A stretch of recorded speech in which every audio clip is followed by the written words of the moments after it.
Melee creeps, they're all here. They're all vibing. Shout out Melee Creeps making this this tournament very, very easy. They're super receptive and super responsive. It seems like they're more excited for this tournament than I am. I love to see it. And I gotta remind people, so AVG went up against Deathy for the Mo boxing, and AVG did win, meaning Melee Creeps got first pick, and they did pick Sapphire. So TF2 Boomers got the first ban of the draft, and they banned Mirage first. Melee Creeps waiting for their ban.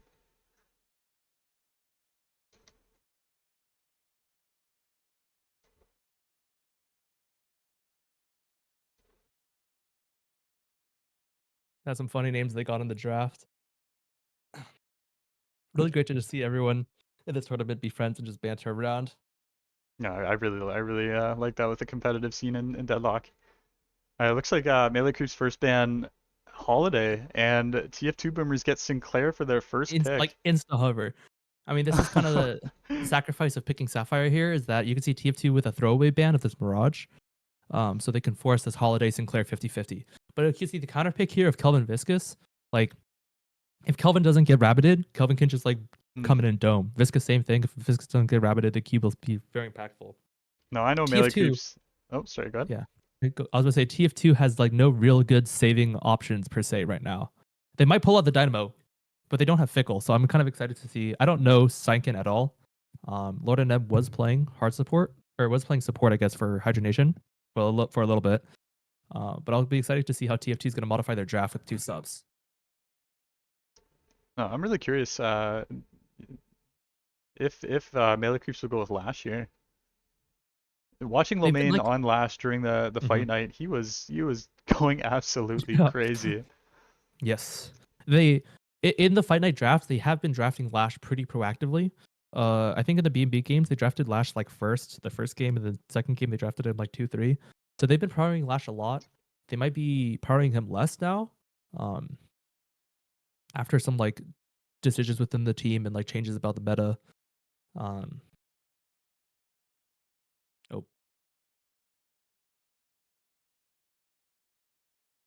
TF2 picking up Vindicta Sinclair. This is an exciting, interesting pick of Vindicta here because GT is just not picked, right? So the GT counter stands open. I'm kind of interested to see what TF2 expects to do. Maybe the TF2 is considering a double flyer. We saw that in EU. I opened up the draft in Discord for you, just so you don't have to wait on the 2-minute delay. I didn't think about that until just now. I just opened the. Okay. Myself. But thank you. I just opened the link myself. Again, first time doing this, guys. Thank you for bearing with me. Interesting Vindicta pick. For the technical Calico. Difficulties. Wow, so already we're already seeing like a stark difference of draft. I mean, definitely that's a result of the Pirates. I know what it looks like. I know what I'm doing. I'm wearing a suit here, boys, but I have no idea what I'm doing, man. I have no idea what I'm doing. Griff is carrying the weight of this. I think people have been saying that Gun Calico is kind of the second coming of Gun Yamato for those who were traumatized by that meta. Because the ultimate gives you 30% damage amp, and Calico's gun already is really strong. Plus you're just insanely mobile. You have insane defensive tools. Your 2 just like gives you heals and does insane damage for no reason. So you end up building like burst fire, intensifying mag. You just gun people down. QSR on the 1, 30% damage amp. It's just like insane value. Interesting to see if TF2 will go for this Gun Calico or they'll go for the more traditional Bruiser Calico.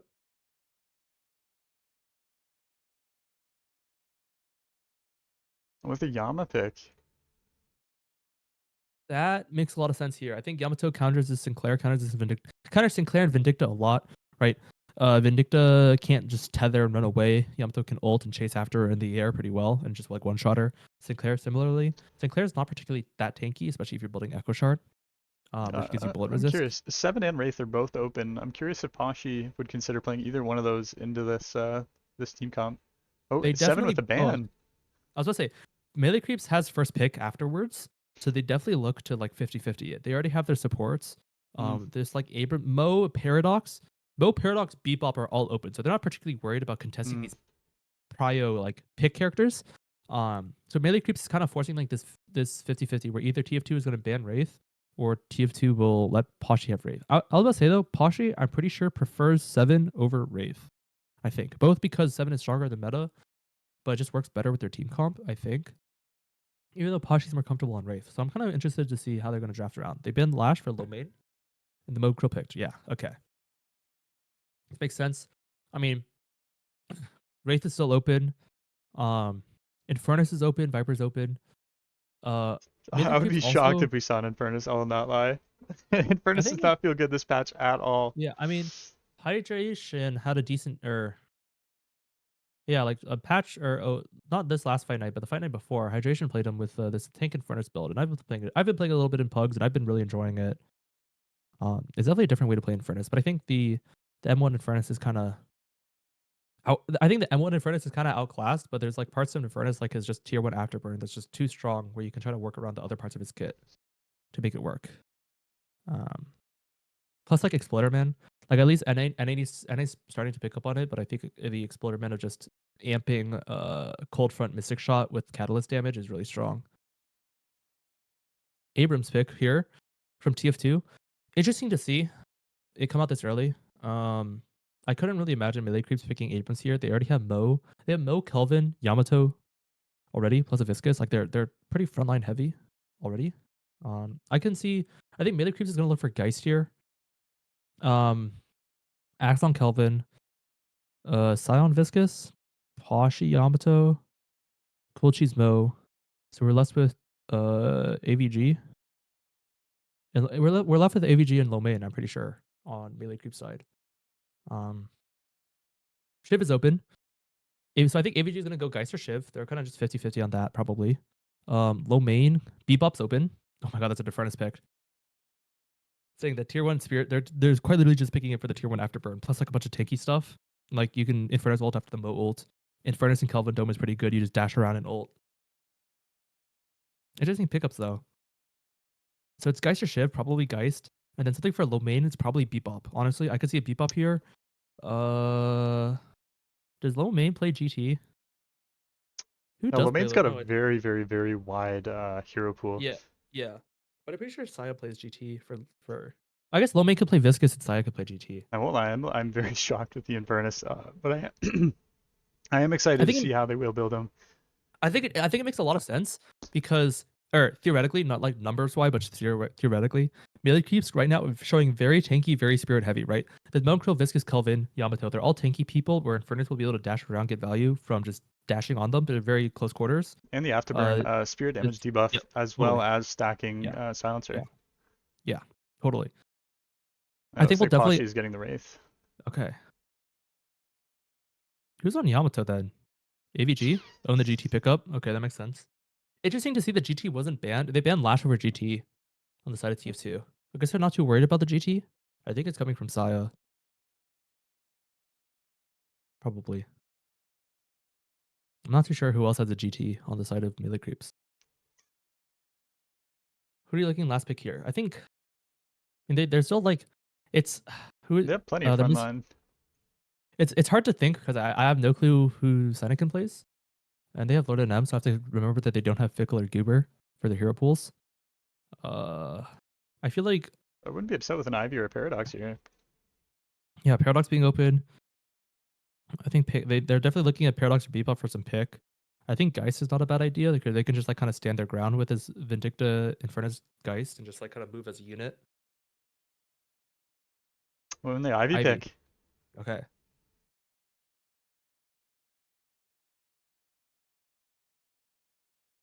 I wonder. So okay, so TF2 I think started this trend, and then a bunch of teams are following now, where what they're gonna do is in order to isolate comms, they're gonna mute everyone but their lane partner, for the first like 8 minutes. You can see. Okay, we can look because melee creeps joined the Discord in our channel or in the server. Melee creeps full muted, in Discord, and I think they're gonna talk with each other in the in-game chat, and then when it hits like 8 minutes or when they need to like urgently talk to someone, they'll unmute just to like keep comms isolated and like not introduce a bunch of clutter. I think TF2 started this, and I think melee creeps copied. But a really smart idea from TF2. Probably a Ryan Central classic, if I had to guess. But Trebel had to go mute everyone just so we don't like listen. I mean, we could listen to their comms, but it wouldn't get really... I muted them. I muted them. No, I get you. But it is a really smart idea. No, I really like it, and it leaves the Discord, like the secondary comms open for anything that's really vital. But with this new map, I mean, you hardly have interaction between lanes up until that 8-minute mark when vaults are open. So it just makes a lot of sense. So looking lanes, once again, we have this Ivy Magician in the mid lane. Definitely just like looking to poke out and like neutralize lane. I think Magician is not gonna have much toe pressure here. Into like Magician is a really strong laner. But I think Ivy is kind of a mid laner because Ivy doesn't really get to push forward that easily. Although,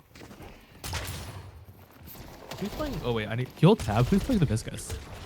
Kind of forgot. Oh, let me know Viscous. Right.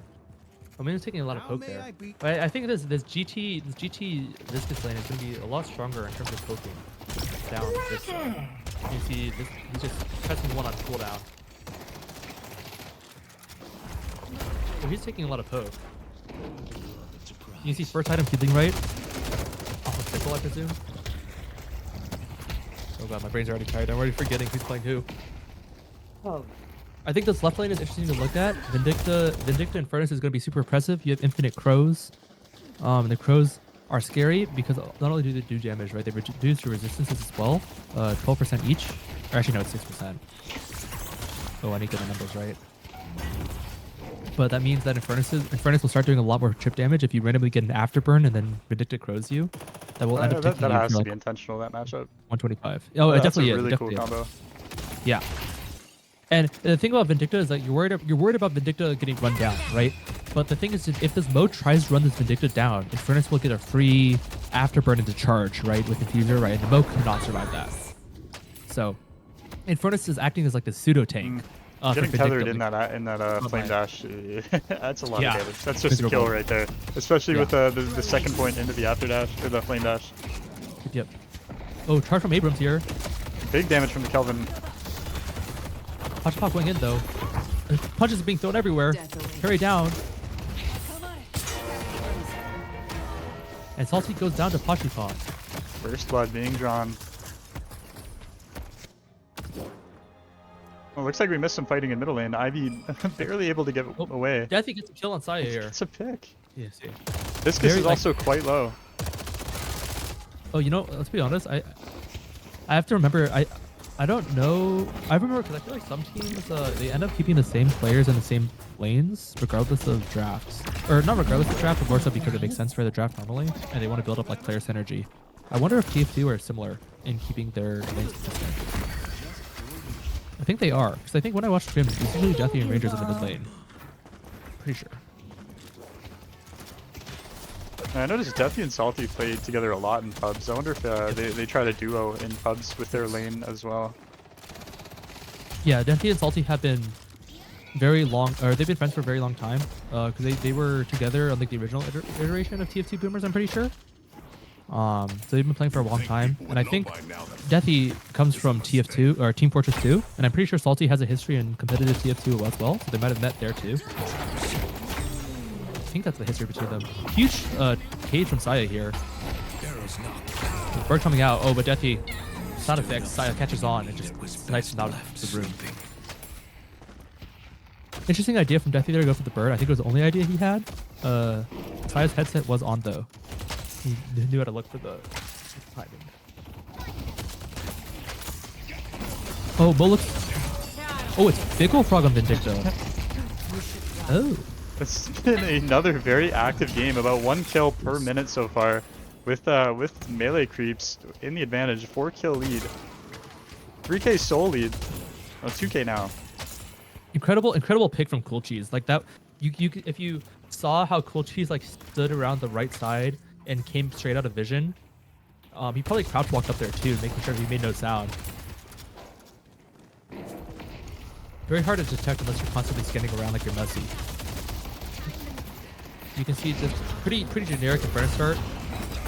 Oh, no parry though. He takes 2 melees from the minion. Oh, but it doesn't matter. He kills AVG. Cool Cheese burning right now.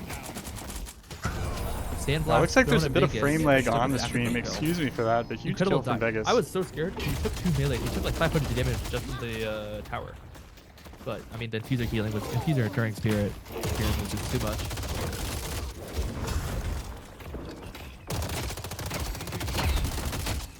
You can see Ranger here has Kill Nova and like more of a supporting build. I wonder if TF2 has kind of swapped up their roles now, where Ranger is going to, well, where Ranger will be playing the more supportive role, and Fickle is now moving onto like a flex DPS role. Because Ranger before was playing the M1, Ranger was playing Wraith, Ranger was playing Warden in Mirage. Now we see him on Ivy, getting killed instantly flying. Wonder where he's looking. I feel like the GT is a little too far back to go anywhere.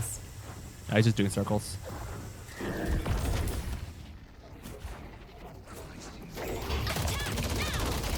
See, insane damage. This Ivy Magician combo really strong. They're kind of risking death here, threatening this this Guardian. Talon does have Bird here. Stoneform is down, Bird is up. He has Heal Nova. Bird coming in. Ooh, what a pick. Heal Nova did not go off because it was only 1 second. Wow. A bit of an oversight. I definitely know Rangers was looking at his Heal Nova and thinking he was fine. Slight miscalculation. Good pick from Saya. You can kind of see everyone, like, I feel like if you look at the map, there's a lot of hollow point wards, a lot of monster rounds, and a lot of infusers right now. Kind of seems to be the meta defining 500s right now. And yeah, this Calico fighting by herself, waiting for the locking cooldown. He has infuser as well. Interesting that he chooses to buy infuser here. No points in his one. Oh, I thought he'd get carried there. No points in his one right now. Kelvin damage is insane. Yeah. Not a great spot to be fighting from. Abrams does not have ult. Also, Abrams is 2.3 right now. Right, so it's very defensive, very like Abrams 2.3 is very much like a don't die type situation, but you kind of lose a lot of pressure. Because the cooldowns are so much longer, you can't really look to like be as proactive. Oh, but he's full HP. Lock coming in clutch. That was definitely probably a max lock. What a parry! And the Mo teleport! Oh my goodness. Oh, and the ult. Lord NM is dead. Cool Cheese coming in at the perfect time. We got a Bird coming in as well. They're TPing back. I don't think he oh my god. TP. Deathy stole the Bird and got the pick on Kelvin. Wow. Now, 8-minute mark, we're going to start seeing a lot of counter jungling here. Another bird coming in mid, I think. Oh, but it gets gargoyled. Good gargoyle from Rangers here. This right side lane has been very active. Huge tether. I think that was a 2-man tether here into an Infernus ult. I mean, yeah, that's a strong combo. I think that's just insane. Infernus Vindicta double TP'd over just to pick up a double kill on Pashi Pop. Now, they did drop their Guardian, so they were free to rotate, and I mean, their Guardian was not threatened at all. Yeah. No punishment for that rotate, and TF2 Boomers are in the lead. 3k souls now, 4k. Yeah. Now, buffs will be spawning in 1 minute. TF2's Guardians, at least the middle and the right claw Guardians, are low enough that you can't consider they're basically dead within 1 push, which is quite nice in the sense that it's not too hard for melee creeps to like get back into this game and like gain their flex lock, you say. Interesting build from Mo here. I think usually Cool Cheese has been a really huge fan of building both Divine Barrier and Resto Locket. This time he only chooses one, opting for a debuff reducer instead. Makes sense. He was into the strong Vindicta Infernus lane. Reducing the afterburn, reducing the pro cooldown definitely helps out a lot. My power is your power. Interesting that he chose Quicksilver Reload over Cold Front. I think normally you see them going Cold Front because it provides slightly more damage and the spear resist is really nice. The QSR is more niche because it gives you more healing on your Swarm. But it also lets you reload for pushing towers. But I feel like personally I only go QSR when I'm winning lane because I have a chance to hit the turret. Because now he has a chance to hit the turret and push QSR up. But normally I'm only going QSR if I'm winning lane and have an opportunity to hit my turret. But if I don't have an opportunity to hit my turret, I usually just going QSR unless you hit the camps. And Pashi on the back foot here, getting executed sadly. Good boxing from Lord NM. Not walking into the parry. Lord NM looking really strong on the Calico here. And Vegas 10k on the Infernus. It looks like Infernus is going deep into the nice building. Just get ulted off. Makes sense. Torment Pulse. So that's what I'm saying. This is a tank Infernus build. This Mystic Shot Cold Front Torment Pulse, right? The reason it gets so much value is because he has max 1, so it's going to do 40% more damage, which is insane. His Mystic Shot's probably hitting for 70% unamped, like 90, 95 amped. Cold And Sun's then, yeah, ability. max level, 40% Yeah. damage amp is just I mean, insane. you're the Infernus guy. I mean, have you played this build? I have not. Honestly, I've not touched Infernus in quite a while. He's felt so bad these past couple patches, but there's this thing with Infernus players where they're so hellbent on building him one way and one way only, and that's just 3 build, right? And like there's dash build that's been pretty prevalent, but it's just never felt good and it's felt very gimmicky. And then Exploder Man was played in EU a couple times by Zergy, I believe. Yeah. And now we're seeing this new tank Infernus build. Very interested to see. I've not seen it often. I've not played it either. I mean, but it makes sense with the damage amp. It's probably the best damage amp ability in the game. No. His one. Yes. Numbers wise, in theory, Paradox Bomb I think Paradox Bomb gets you beat out because base with like 7%, but with duration and stuff, Paradox Bomb could be technically a higher number. Some burger boxing going But- over in the left lane. Yeah. I mean, so this Infernus build is so consistent. Like, Exploder Oh my Man- god, they missed the parry. Oh my god. Saya just exploded. I mean, this Calico character is a little too strong. It looks like they are able to secure the urn off this. Melee creeps fumbling the urn. Our blue walker is under attack. Calico going for a traditional bruiser build here with the Torment Pulse.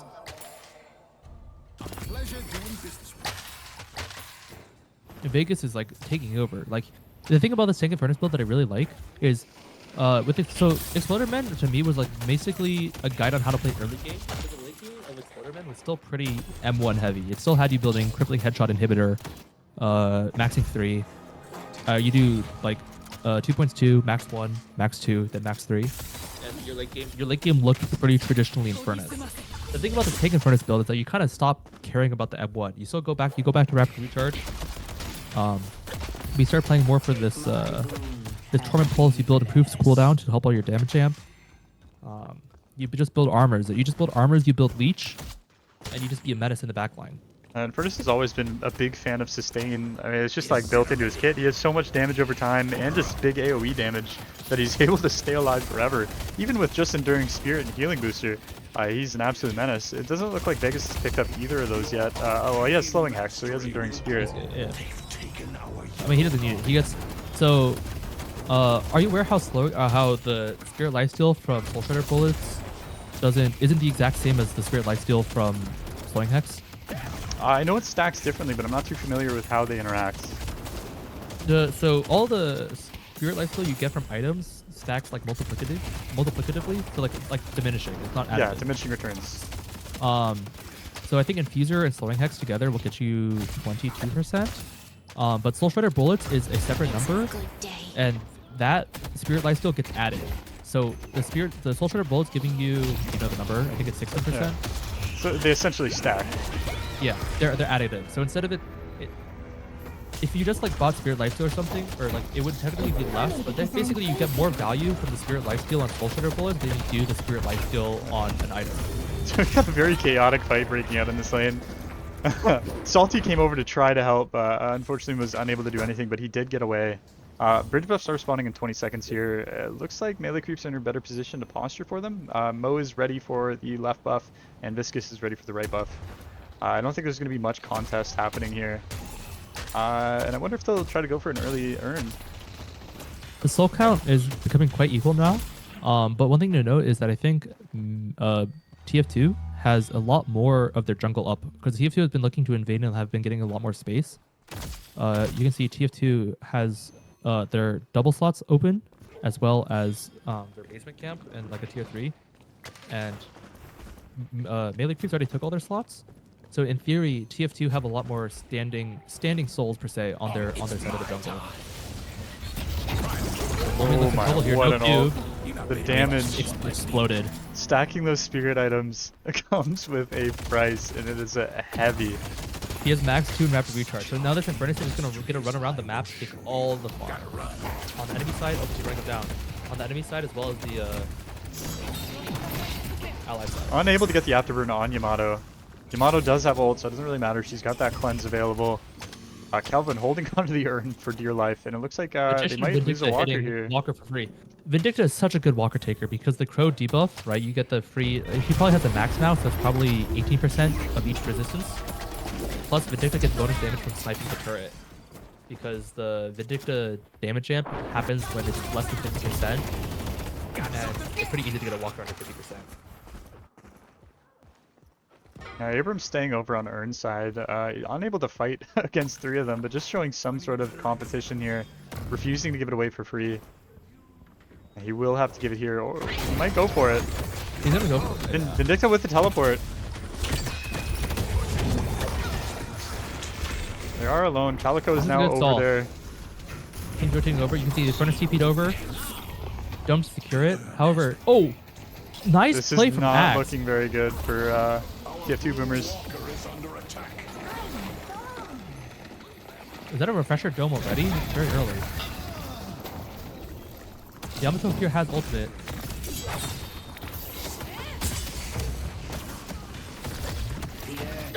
He punches it off again. Warden ended up trying going for the double jump, was just a little too late. Saya full HP. Yamato ulted. Oh, and it turns over. That's insane. And I think we have a lead. Wow. And now we're back on a lead to melee. And threatening a walker now as well.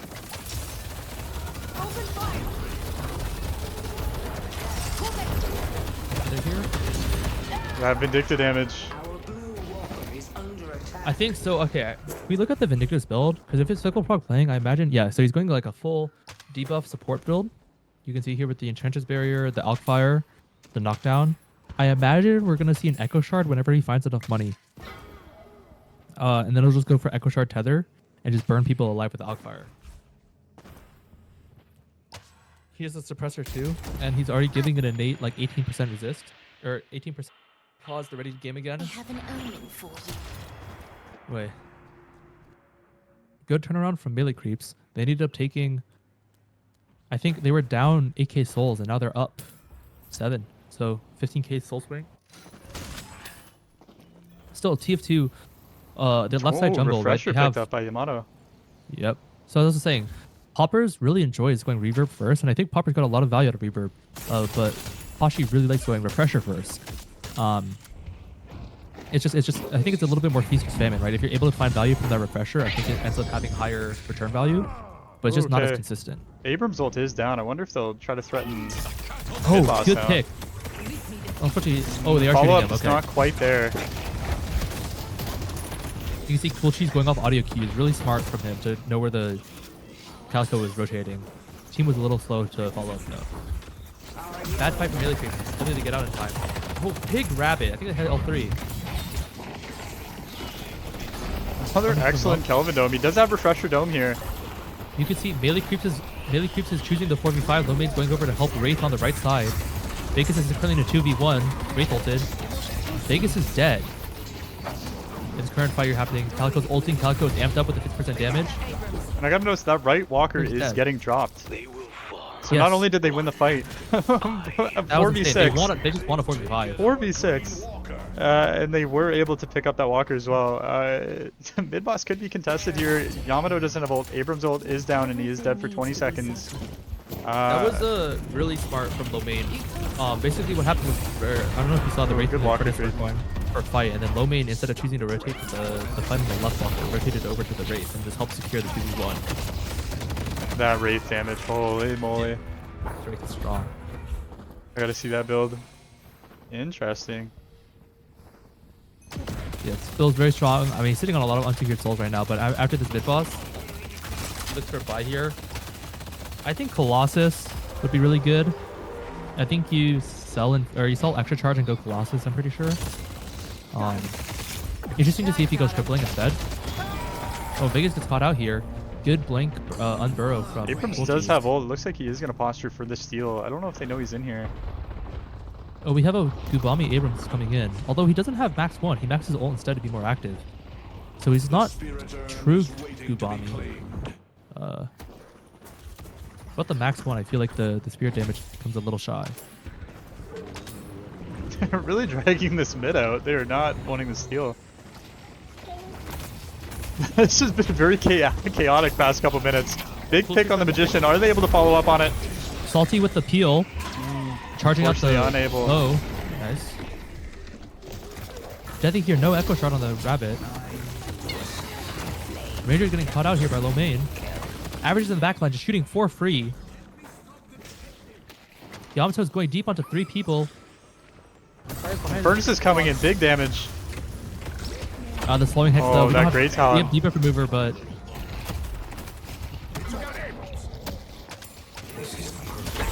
Holy moly. I think they, to be honest, I think the Mystic Bolt was a little too greedy. I feel like you really should just fill out your greens, get some armors. I feel like it's really hard to play into this Yamato. There's like a spirit armor to play into the Yamato Kelvin GT. I get they do have a lot of frontliners. They have Abrams and Calico, but you have enough damage on your team with Vindicta, Oh my god! Ivy, Oh my and god! addition- Oh my god! Oh my goodness! Oh my god! Beautiful parry. Oh my god! Lord and M showing up as a substitute, and Deathy following in. Helps release some pressure. And the good thing about this right now is you can see the one walker standing, both on left lane. It's kind of in the middle point, but I think in favor of TF2 now that they have, now that they both have this pity earn, but also just because they have rejuve. I don't think it This could is- have gone any better for them. Yeah, they are still down 20k or 25k, but Even in walkers, though, I will say. yeah, doing very good. I will say Decent amount of farm up on TF2. their side as well. Yeah, I was gonna say TF2. I feel like have been very active. Oh, I remember first looking at it. I thought it was a crane. Kinda, Why is the bridge being built going towards a giant skyscraper? yeah, it's New York. World New building, York. world They, building. They're out of space. So yeah, Alkfire. Interesting build from Rangers here. He has Withering Whip, long range throwing bullets. So I thought he was going for and Fortitude, right? So he's like, he is going this hybrid build as you said, with both Alkfire and supportive. Healing Nova, yeah. I'm curious what his next pickup will be. It looks like he Interesting might be he saving for a chooses- 6k. Interesting he chooses to max his 3 here instead of putting 2.2. I feel like, so talking with Wanda, right, the front runner of the Ivy movement, he goes 2.2. The important part about it is movement speed's good. Ivy gets the innate Fleetfoot passive where she doesn't lose movement speed by shooting. But the 2.2 really helps out. The 2 movement speed really helps out because with Fortitude, you end up getting enough movement speed to just start sliding around while shooting without having to dash. So you get a lot more ammo economy from the second point too. Plus, you give an ally 2 movement speed, which is helpful for like running away. But No, a Interesting lot to of see farming he's happening here. Bridge buffs are up in just over a minute. Warpstone Carpet, so the ball bro is online. The ball, bro. He sold. We Okay, are so he ended up selling online. extra charge. He bought superior cooldown, I imagine, on the ball. Yeah, he did Probably. max ball and punch first. Yeah. Splatter is probably just Prisoner. extra charges holding a slot for him. Yeah. A very heavy left side here from TF2 Boomers. Ivy's Boston alone on the right minute. side. They still have Reju, right? So I think TF2 is really interested in. Reju's about to run out. I feel like. Oh, and Vegas also has a 1k back. They have really good waves for this. For these bridge buffs. They ended up buying. Wow! Wait! I'm pretty sure Vegas had Mystic Volt, right? Did he end up selling the Mystic Volt and building E-Shift? That's what it looks like to me. Interesting. Because I was definitely saying I feel like the Mystical was bad because I feel like you need debuff remover, you need spirit armor, and you need E-Shift. He has not been eating his vegetables. Yeah. But if you look at the overall build of the team, I mean, they are quite tanky. Duffy is definitely eating his veggies. Shit, I'll be eating veggies. I think the one excuse you get to like skip eating your veggies is if you have a Kelvin, right? Because your Kelvin can kind of just force feed veggies into you. Like I said, I do love the fortitude Biggest from thing is- Magician. Is that a curse? Oh my god, that's a curse on Deathy. No echo shard, but a curse for the Yamato. Yamato does not go down, but Yamato is low HP. Misses the power, misses the Crimson Slash. Doesn't get the 10 HP heal. Dies. Oh my, massive dome. They were able to isolate Infernus and take him out. Huge bird coming in from Shia. Dome. Deathy has dome here. I wonder. Oh, and the melee The cancel. ball is so massive. All in. Really, Rangers is bringing the urn over, but I feel like this is not. Rangers gets pushed off Very of it, yeah. risky getting ran down by And Mo. Lord and M is off on the side grabbing buff. They're just gonna take the walker here. They've taken our yellow walker. TF2 Boomers Melee- left on the back foot. Melee creeps taking over. You saw so that Mo Kelvin combo was really strong, right? You Mo ult whoever, and then you Kelvin dome to isolate that Mo ult, right? You couldn't normally Salty's been in charge of like saving the Mo ulted person by hitting a charge on the Mo. And with the Kelvin dome, it's just you isolate them into this like insane losing 1v1. We saw that combo last game with BNB, and we're seeing the combo again here. My favorite thing about Deadlock is just optimizing as little interaction as possible. Like if you want to kill somebody, just take out any chance of them interacting. Yeah. And we saw this a lot with pre-patch holiday. By happening indoors, you can see that Oh my Saya, god! Rangers Saya- flying Deathy, the flying bunny rabbit. a Mo ult happening. Ult force happening. Stop the urn thing. Or There's a chaotic fight happening inside, outside, all around. Another massive dome. Isolating the Abrams Pressure? and the Ivy from the team. Oh my, the masterclass oh, domes. Rangers is stuck. Rangers is stuck on the terrain. Oh, ends up dying to Pashi. Pashi, I don't know if has refresher or not. Chris is down. Oh, Looks like Wraith is able to get away with 1 health. Magician on the prowl. That pile of goo in his place. Oh, Deathy catches Savage. Deathy or did ABG. get Wraith. I mean, the Calico character. Oh, This refresher gun pop, Calico refresher is insanity. pop. I mean, Calico has ultimate in 3 seconds, and Calico's just not dying. Calico has double armors, healing booster, resto locket. A big wave crashing at their base. If they win this fight, they may be able to drop Patron if they are quick Oh, enough. Salty is 1 HP though. Deathy is low. TF2 Boomers doing a great job of stalling this fight out. Axe rescue beaming himself as he ice passes away, staying alive. Lord and M is out of healing options. Pashi's turning Pashi this. pop! Oh Holy my moly! It's a movie. Oh my god, the Phantom Strike Main almost getting away. Salty was 1 HP there, so I think he went back and healed or fortituded up before going back in. No, I Pushed am Lord loving and M. how many fortitudes we see. We have a fortitude on Magician, we have a fortitude on Another 6k. Is Abrams. this an Echo Shard? Are we going Echo Shard here on Magician? I wonder what the build is. 'Cause we went Oh wow. buying Kevlar. Whoa. I don't know how I feel about that. I mean, he's pretty Choosing- beefy. He's pretty Yeah. beefy. He picked up an early fortitude, and I do like the superior stamina buy on Magician. He's able to just permanently stay in the skybox, almost like an anti-holiday. Instead of dropping barrels, he is turning you into a bunny rabbit. We saw Waldo, and Pure Content is also notorious for this, for building the Echo Shard Rabbit. Deathy like choosing to go against it here. I wonder what ultimate's gonna choose. There's a lot of good ones here. Obviously, Dome is good. He's gonna get birdie right now, though. Oh wow, that's a true miss. Dome is good. Yamato ult's good, but You don't need melee creeps on the back foot again. They're still up only 8k. I think they had a 20k lead going down. They do have Curse. I wonder if they will try to go for mid-boss here. Yamato is, of course, a threat to steal. Refresher on this Ivy, so this is like a support build. Ranger is seemingly becoming She's more still of a putting top out caller. insane damage. They have to watch his stamina though. He's so tanky. Oh, good juke from Saya. Oh no, but he's still dead. Oh, Fickle goes down as a trade. AVG cards. No, about I this will say guy. TF2 Boomers are even now. They were what, like 20k behind at one point in the game. Yeah. They're able to pull it back. With that mid boss steal may have saved them. The Deathy doing like absolute magic. Oh, another masterful dome. I don't know who skills better. I'll be honest. I think TF2 scale better. But it's definitely depending on just how the fights play out. I will say melee creeps do have really good team fights. TF2 Boomers, they just have so much utility on their team. Is there enough damage here to kill? No, he only Oh, takes the half his HP. Double Only E half step. of his HP. Oh, Pashi narrowly escaping. Good movement here with the superior stamp. I gotta show Infernus some love with this POV. the spirit urn is waiting to Vindicta did respawn. Vindicta and Talon both coming in. The crows obey.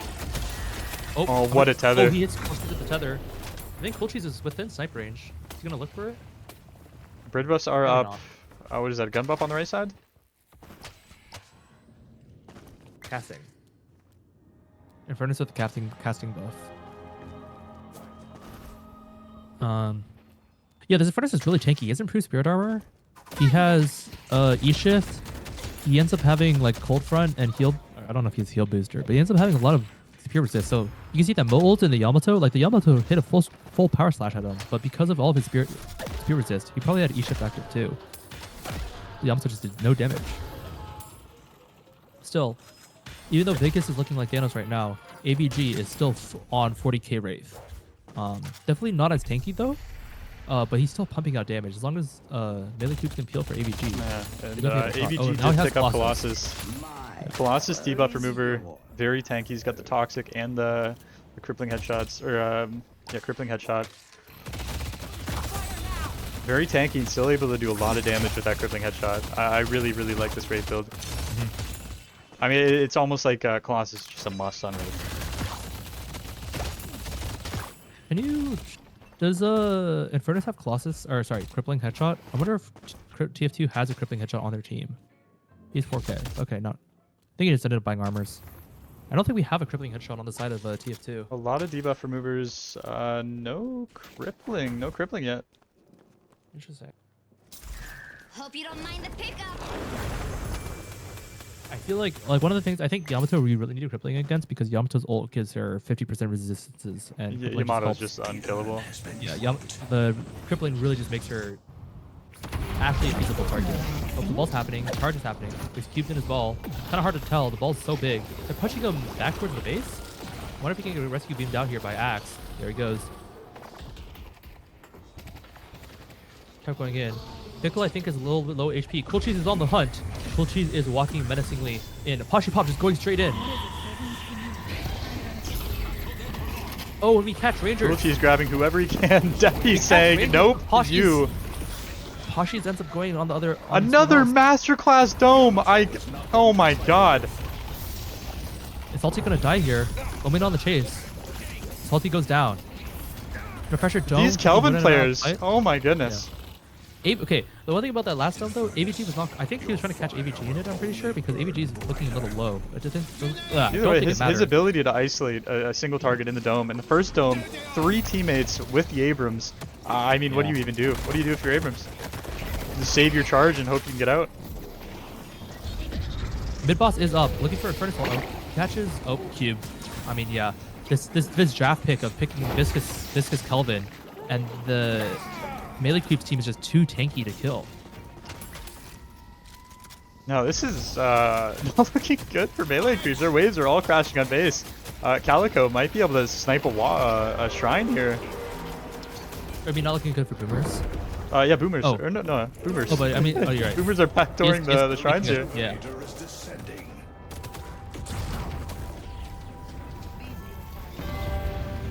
Good macro play from Warden M. I mean, these waves are so in favor. Be up though. Yamato doesn't have ult. I wasn't able to snipe the second shrine, but he did get flex out for his team, and he's able to escape. I mean, wave state is super favorable for TF2 Boomers right now. A lot of income lost for melee creeps, but I mean, the gap is still quite large. That's why 25k difference between TF2 Boomers and melee creeps. Melee creeps does also have rejuve now. And TF2 Boomers has all the space in the world right now to grab all the farm they can. Mystic Reverb on Yamato. Yeah, okay, Yamato. I mean, Yamato's hitting the power spike. We have duration. Looking to upgrade that soon.